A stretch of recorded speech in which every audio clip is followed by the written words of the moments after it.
दोस्तों, कैसे हैं? जहाँ तक हमको लगता है आप लोग बहुत ही अच्छे होंगे।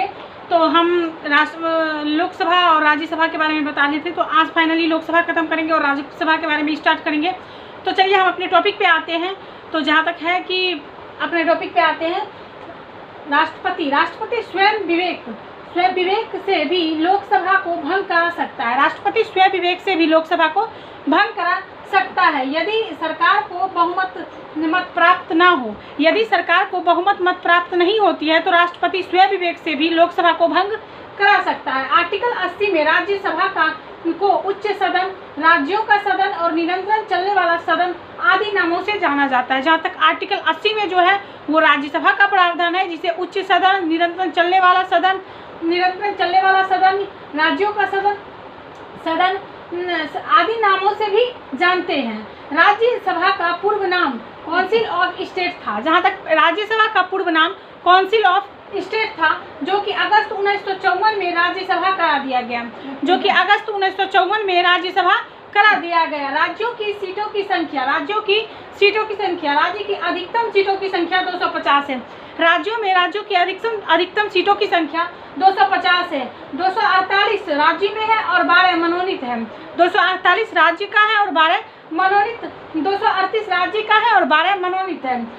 सीटों की संख्या संसद निर्धारण करता है, जैसे सीटों की संख्या जो है वो संसद निर्धारण करता है। और अभी वर्तमान में जो है 233 राज्यों में है और 12 राष्ट्रपति द्वारा मनोनीत किया गया है। टोटल मिला के 245 सीट है। वर्तमान में 245 सीट है, 233 राज्यों में है, 233 राज्य में है और 12 मनोनीत राष्ट्रपति द्वारा मनोनीत किया गया है।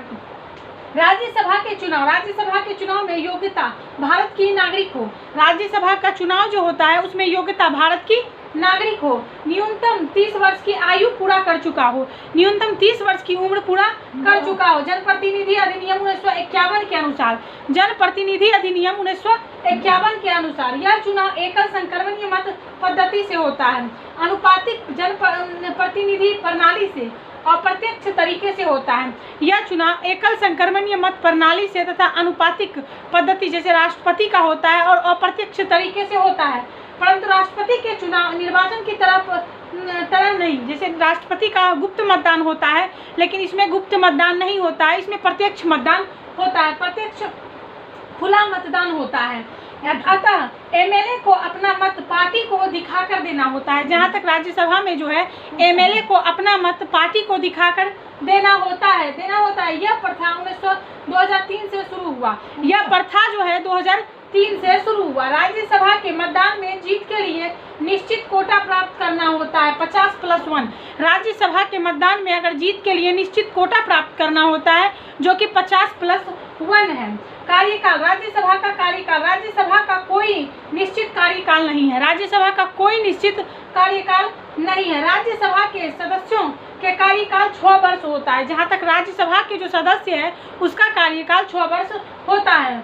राज्यसभा में चुनाव 2 वर्ष में होता है। जहाँ तक राज्यसभा में जो है चुनाव वो 2 वर्ष होता है, 2 वर्ष का होता है। राज्यसभा में 1/3 सदस्य प्रत्येक 2 वर्ष में निर्वाचित होते हैं। राज्यसभा में 1/3 सदस्य प्रत्येक 2 वर्ष में निर्वाचित होते हैं, 2 वर्ष में निर्वाचित होते हैं और पुराने वाले बाहर कर दिए जाते हैं और जितने पुराने सदस्य होते हैं उसे बाहर कर दिए जाते हैं। राज्यसभा में शुरुआत में कुल लोगों का कार्यकाल 2 वर्ष 4 वर्ष रहा। राज्यसभा स्टार्टिंग हुआ था राज्यसभा का, तो शुरुआत में बहुत से लोगों का कार्यकाल 2 से 4 वर्ष रहा, लेकिन 1960 से इसे 6 वर्ष कर दिया गया। इसे 6 वर्ष कर दिया गया। यदि कोई व्यक्ति एक साथ 2 सदनों की सदस्य बनता है तो उसकी राज्यसभा की सदस्यता चली जाएगी। यदि कोई एक साथ 2 सदनों की सदस्य बनता है तो उसकी राज्यसभा की सदस्यता चली जाएगी। यदि कोई व्यक्ति पहले से किसी सदन का सदस्य है तो उसकी दूसरी सदन का सदस्यता बनना चाहता है तो उसकी पहली सदन की सदस्यता चल जाएगी।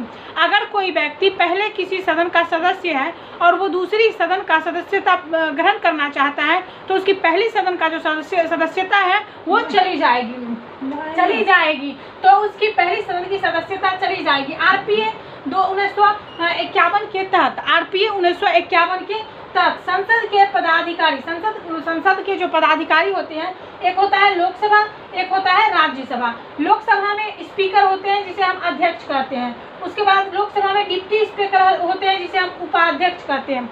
लोकसभा में स्पीकर जो होते हैं उसे हम अध्यक्ष कहते हैं, डिप्टी स्पीकर को हम उपाध्यक्ष कहते हैं। और लोकसभा सचिव होता है और लोकसभा सचिव होता है। राज्यसभा में भी 3 होते हैं। राज्यसभा में सभापति होते हैं, उपसभापति होते हैं और सचिव होते हैं। राज्यसभा में भी 3 सदस्य होते हैं, सभापति, उपसभापति और सचिव। लोकसभा में स्पीकर, डिप्टी स्पीकर और सचिव होते हैं। जहाँ तक हमको लगता है ये वीडियो आपको बहुत ही अच्छा लगता होगा, तो हम फिर लोकसभा के बारे में बहुत से फैक्ट्स है उसको बताएंगे। आज के लिए इतना ही दोस्तों, कल हम फिर मिलेंगे। मेरे यूट्यूब चैनल पे जाके आप सब्सक्राइब, शेयर और लाइक जरूर करें और वीडियो एक सीरियली में देखें। जय हिंद दोस्तों।